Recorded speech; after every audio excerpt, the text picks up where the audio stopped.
All right, welcome back to the channel. So, Terence Crawford gets called out by Josh Taylor, and his trainer, promoter, or manager, Sauerland, and these guys think that that Terence Crawford is tailor-made for Josh Taylor. Terence Crawford, tailor-made for Josh Taylor. Let's talk about that in this video.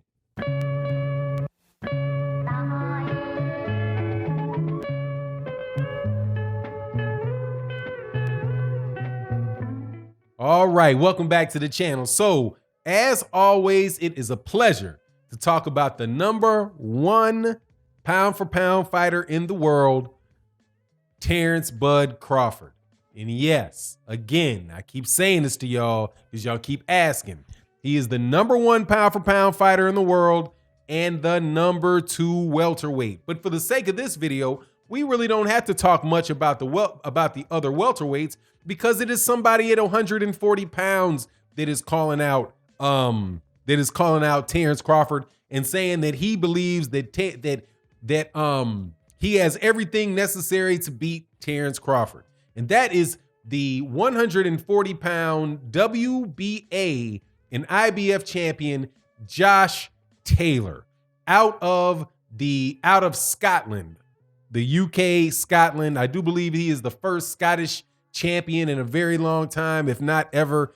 A good fighter, a very solid fighter, was big on him at 140 pounds when he first started coming out, right? When he fought, what's the other guy's name out there in O'Hara Davies, when he first bust on the scene by beating O'Hara Davies in a domestic level fight.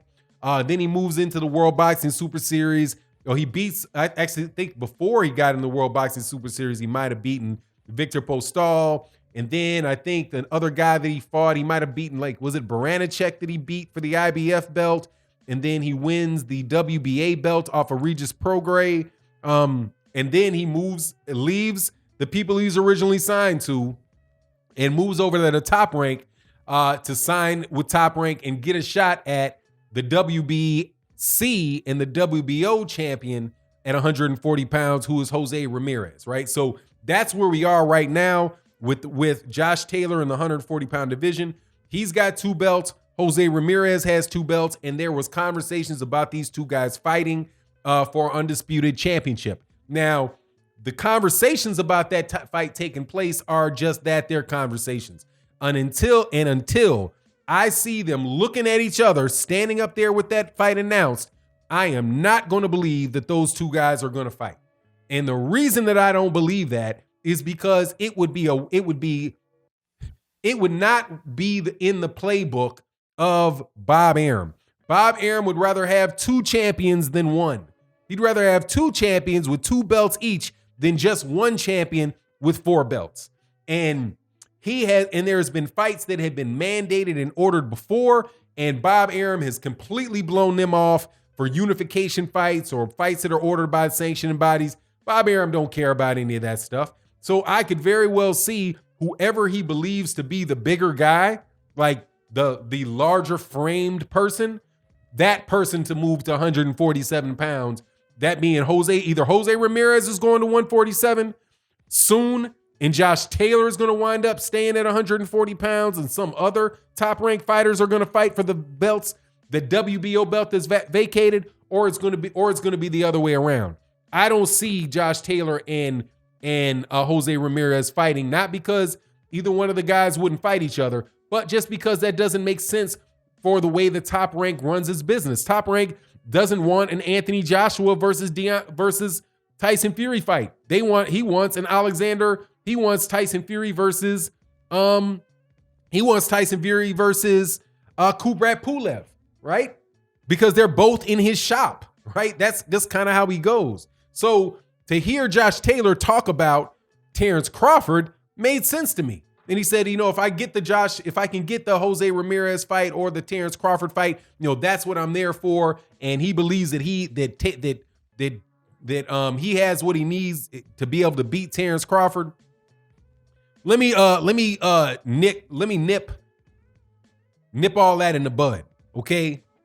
Josh Taylor, first of all, Josh Taylor's a bit of an ass.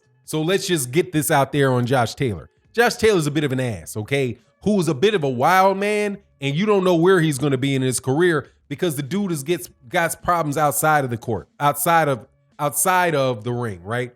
Getting caught with cocaine, not a good sign. Even though he was charged with possession of it, that charge was dropped, and because he probably said, one of his friends probably said, "I know that was mine," right?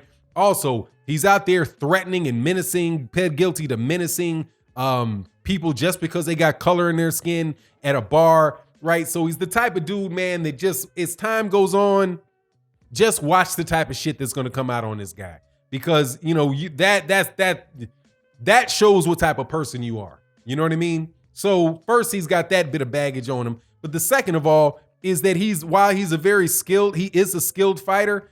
He's not that good. Okay, he's not that good. The fight, Regis Prograis, who I believe is a very good fighter, and I like Regis Prograis as a person. I mean, he's from New Orleans. I think very highly of him. But Regis Prograis is pretty much a tweener. He's between a lightweight and 140-pound fighter, and he's not somebody really that should ever get up to 147 pounds because he's about 5'5", 5'6", right? And the dimensions that were not there to fight a Josh Taylor. And Josh Taylor is somebody, on the other hand, he might be 5'9". He probably is a little bit taller than Terence Crawford. But you can tell at 140 pounds that he looks completely drained and he looks dang near anorexic at the weigh-in. So he is probably already walking around. I wouldn't be surprised if Josh Taylor didn't walk around at 160 pounds, trying to get down to 140 pounds. So against all of those guys, against Baranachek, he didn't look very good against Victor Postol. He won the fight against Victor Postol, but there wasn't anything. There was nothing particularly one-sided about that fight. And quite honestly, I thought that he probably lost the first half of that fight. And even though I do give him the win in the fight, and I would have scored it for him, still, that's not that. I mean, that's a faded Victor Postol, who was never really all that much. It wasn't really never all that to begin with. So it's like whatever. And then he got his eyes swole against Regis Prograis, and for real, he was lucky to get out of there with a win, because more than likely, the way that scorecards were in the 12th round, that fight should have been a draw. Even though myself personally scored the fight for Josh Taylor, dude, that was a fight where Josh Taylor was taking a whole bunch of unnecessary punishment. He can fight from the outside, but his mentality is the one that he wants to get in there and he wants to fight and throw hands, dude. That is not going to work against Terence Crawford, dude. Terence Crawford is going to put that dude up underneath something, okay? He can say that he believes that he's perfectly matched for Terence Crawford, and he has what he needs to be able to beat Terence Crawford. Dude, do not believe that. Don't believe it. No, please believe that, Josh Taylor. Please believe it. Go ahead there and get in the ring and get bopped by Terence Crawford. That is two different level of fighters. But let's just assume that fight, that he's able to fight anybody else in any other guy in the welterweight division. Now, Manny Pacquiao, because Manny Pacquiao's 130 is probably, has the same issues with size that Regis Prograis has. I would give Josh Taylor a chance to beat Manny Pacquiao in a fight. I do, similar to the way that I would give, that I gave Jeff Horn on a chance to beat Manny Pacquiao. I think it's right at about that same thing, even though I think that Josh Taylor probably is a little bit better fighter. I don't know, not even a little bit better. I know that he is a better fighter than Jeff Horn. But if you get him in there with Terence Crawford, dude, that's going to be the same thing as the Jeff Horn fight. Dude's going to get beat up. He's going to wind up getting hurt. He might actually be able to catch something. He might be able to catch Terence Crawford in the switch or whatever, and he does cause some other type of problems for Terence Crawford, because Josh Taylor will switch from orthodox to southpaw like Terence Crawford switches. So, maybe that is something that he could work to try to throw some type of confusion in there with Terence, with Bud. But for the most part, dude, no, you're just going to get mopped.